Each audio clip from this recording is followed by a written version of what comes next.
আসসালামু আলাইকুম। ওয়ালাইকুম আসসালাম। আব্দুল্লাহ, কেমন আছেন? আলহামদুলিল্লাহ। আপনার সাথে দেখা হয়ে ভালো লাগলো। আপনার সময় কেমন যাচ্ছে? এই তো চলছে। ভাই, আমি খুবই ক্লান্ত। আপনি এ সপ্তাহে ভ্রমণ করেছিলেন, তাই না? না, এই সপ্তাহে নয়, ভ্রমণগুলো সামনের দিনগুলোতে। আমি শুধু আমার অনুষ্ঠান ও কাজের জন্য তৈরি হচ্ছিলাম। বিশেষ করে এই সপ্তাহে ক্লাসের পর বেশ কিছু ইমেইল এসেছে, যা কিনা সেগুলোর মাঝে এই হচ্ছে একটা ইমেইল। একজন মহিলা ইমেইল লিখেছেন। তিনি পড়েছেন কোরআনে কখনো মাথা ঢেকে রাখা সম্পর্কে বলা হয়নি। পড়ার পর আমি ভাবলাম এটা আসলে এত ঝামেলার বিষয় নয়। তিনি বলেছেন, আমি একটি আয়াত পড়েছি 24 নম্বর সূরায়, সূরাতুন নূর। এখানে খিমার শব্দটি ব্যবহার করা হয়েছে, যা দিয়ে পর্দা বোঝায়, এবং আমি ডিকশনারি দেখেছিলাম, এবং এটা বলছে যে এটা এক ধরনের ওড়না অথবা আবরণ। সুতরাং মাথা ঢেকে রাখা সম্পর্কে এখানে কিছুই বলা হয়নি। তাই আমি একটু অনুসন্ধান করলাম। এরপর আমি চিন্তা করেছিলাম, এটা কি একটা কমন কনফিউশন? এটি শুধুমাত্র একটা ইমেইল? তাই আমি আরেকটু অনুসন্ধান করলাম এবং পেলাম আসলে এটি একটি মারাত্মক সমস্যা। অনেকেই মনে করে যে ওই আয়াতটি মাথা ঢেকে রাখা সম্পর্কে বলা হয়নি। এটা আসলে একটি কমন কনফিউশন। আমি জানতাম না এই বিষয়টি। আমি আসলে খুব আন্তরিকভাবে উল্লেখ করতে চাই, আমি কাউকে জোর করে হিজাব পরাতে আগ্রহী নই। সেটা তাদের সিদ্ধান্ত। কিন্তু দিন শেষে যদি কোরআন সম্পর্কে কিছু বলা হয়, আমাদের সৎ থাকতে হবে।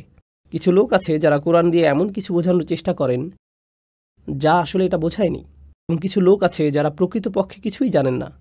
আমার ধারণা যাদের এই বিষয়ে বিভ্রান্তি আছে তারা হয়তো তেমন কিছুই জানেন না, অথবা তারা যা পড়েন তাই বিশ্বাস করেন। আমি এভাবে চিন্তা করতে পছন্দ করি না যে তারা খারাপ কোনো কিছু বোঝায়, অথবা কোনো উদ্দেশ্য আছে ভুল পথে চালিত করার, অথবা যাই হোক না কেন। সো আরবি ভাষার চমৎকার বিষয় হচ্ছে যে শুধুমাত্র মাথা ঢেকে রাখা বোঝাতে 9টি ভিন্ন ভিন্ন শব্দ আছে। তাদের মাঝে একটি হচ্ছে খিমার। আপনি শুনে থাকবেন মিখনা, মেগফার, এই সবই একই প্রকার শব্দ। কোনোটা দ্বারা গলা পর্যন্ত ঢেকে রাখা বোঝায়, কোনোটা দ্বারা বুক পর্যন্ত, কোনোটা দ্বারা পেট পর্যন্ত ইত্যাদি। কত লম্বা কাপড় দিয়ে মাথা ঢাকা হবে তার উপর নির্ভর করে। প্রাচীন আরবিতে খিমার শব্দটি আছে, যেটি কিনা কোরআনে ব্যবহৃত হয়েছে।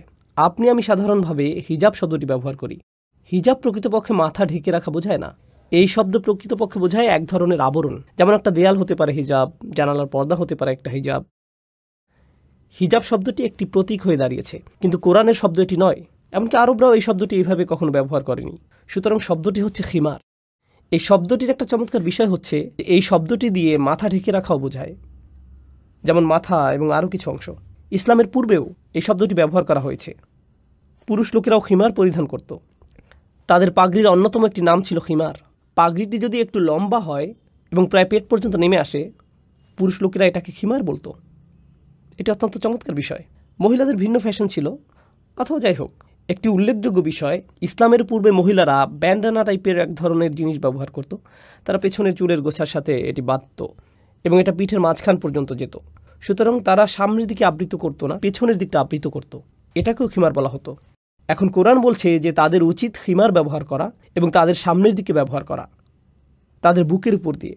অন্য কথায় এখানে একমাত্র পার্থক্য হলো খিমার ব্যবহার করা, মাথা ঢেকে রাখার বিষয়টি এই শব্দের মধ্যে অন্তর্ভুক্ত, কিন্তু সামনের দিকটাকে ঢেকে রাখার জন্য ব্যবহার করা হয়, এবং এটাকে একটা নির্দিষ্ট পরিমাণ লম্বা হতে হবে। এটাই এর শর্ত।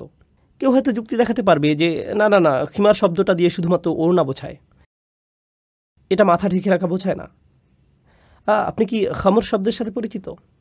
এটা কি অ্যালকোহল? অ্যালকোহল, ঠিক। আপনি জানেন কেন এটাকে খামর বলা হয়? কারণ এটি আপনার মাথা তালগোল পাকায়। আপনার বুদ্ধি বিবেচনায় বাধা সৃষ্টি করে।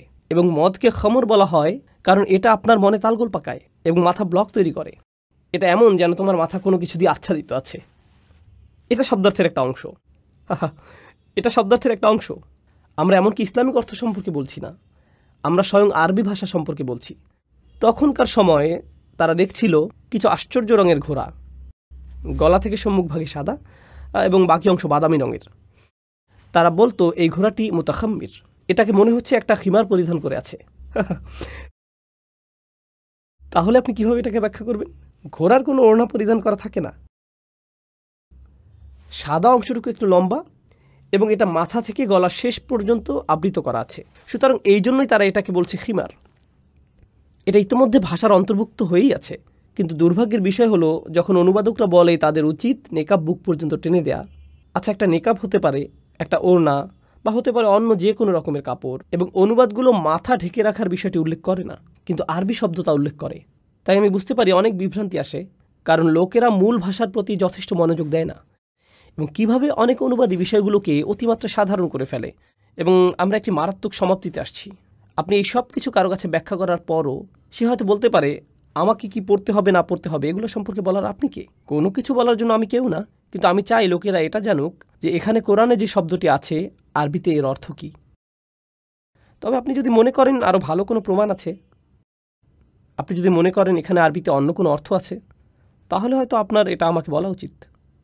আমি জানি না, হয়তো আমার উচিত হবে কোনো একদিন এটা সম্পর্কে বলা। বারাকাল্লাহু ফিক। আপনার সাথে আবার দেখা হবে ইনশাআল্লাহ। ভালো থাকবেন।